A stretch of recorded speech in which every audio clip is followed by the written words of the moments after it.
This whole country is built on gangs.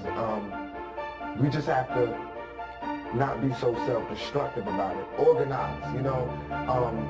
But the violence, but it's violence in America. What did the USA just do flying to Bosnia? We ain't got no business over there. Trust me, violence ain't cool. And they know violence ain't cool. Ain't nobody out there with a gun saying it's cool to be shooting people. It's just, you know, it's certain situations where there is no way out. But there are situations where we can find a way out. But until we find that way out, we can't say not to live this lifestyle. This government is not doing anything to stop it. When the people in LA, after the rebellion, when we stopped and there was a truce, nothing happened. Did we get any jobs? No. Did we get any relief? No. But every time there's a flood, an earthquake, or a thunderstorm, America will give mad millions to somebody because their house broke down. They don't care if we stop the violence or not. They don't care about gang violence. You know what I mean? Every time that Bosnia gets shot up, any place gets shot up, they send them a whole bunch of millions of food and packages from Somalia, everywhere. Everybody getting food but us. That's their business. Other civil rights leaders, for various reasons, refuse or can't take a stand or have to go along with the administration. That's their business. But I must say that I know that justice is indivisible. Injustice anywhere is a threat to justice everywhere.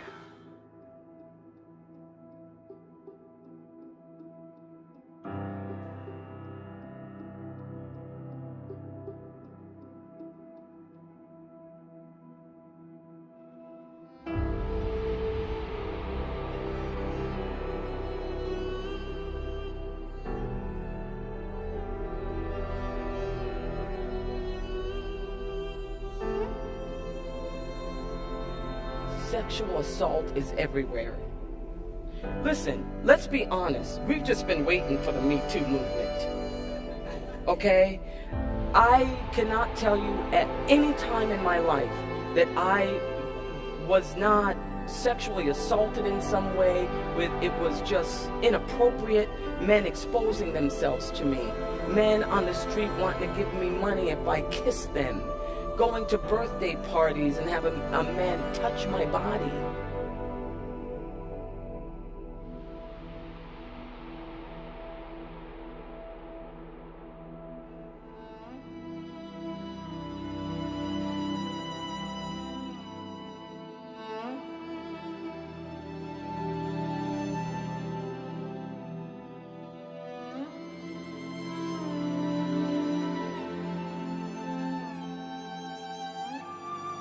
No rape, there should be no violence, there should be no gunshots in our community unless we the ones sparking it, unless we're doing that to somebody that's trying to infiltrate or break down our community.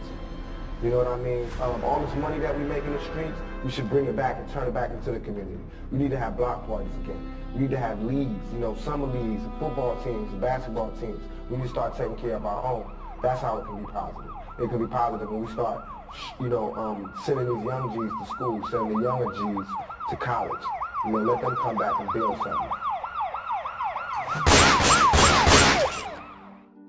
It ought to concern every nation because it endangers public health and fuels violence and organized crime. I'm talking about the injustice, the outrage of human trafficking, which must be called by its true name, modern slavery.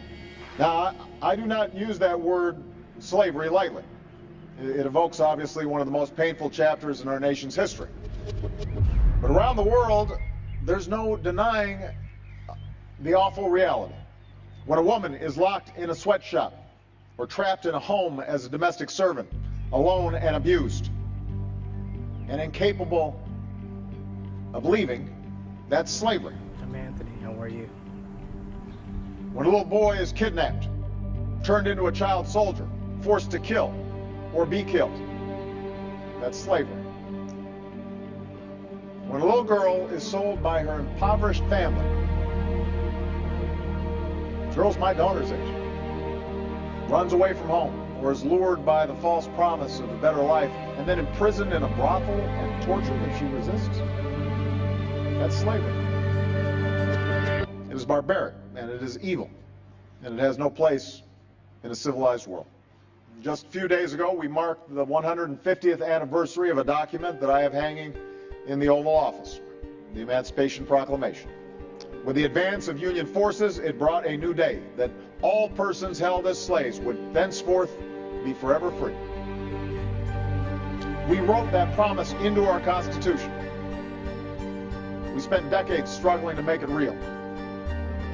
We joined with other nations in the Universal Declaration of Human Rights so that slavery and the slave trade shall be prohibited in all their forms. But no matter how advanced we get, there will never be a substitute for the love and support, and most importantly, the presence of a parent in a child's life. And in many ways, that's uniquely true for fathers. I never really knew my own father. I was raised by a single mom and two wonderful grandparents who made incredible sacrifices for me. And there are single parents like my mom all across the country who do a heroic job raising terrific kids. But I still wish I had a dad who was not only around but involved. Another role model to teach me what my mom did her best to instill. Values like hard work and integrity, responsibility, delayed gratification, all of the things that give a child the foundation to envision a brighter future for themselves. And if we can do our best to be a source of comfort and encouragement to our kids, if we can show them unconditional love and help them grow into the people they were meant to be, then we will have succeeded. So happy Father's Day to all the dads out there, and have a great weekend.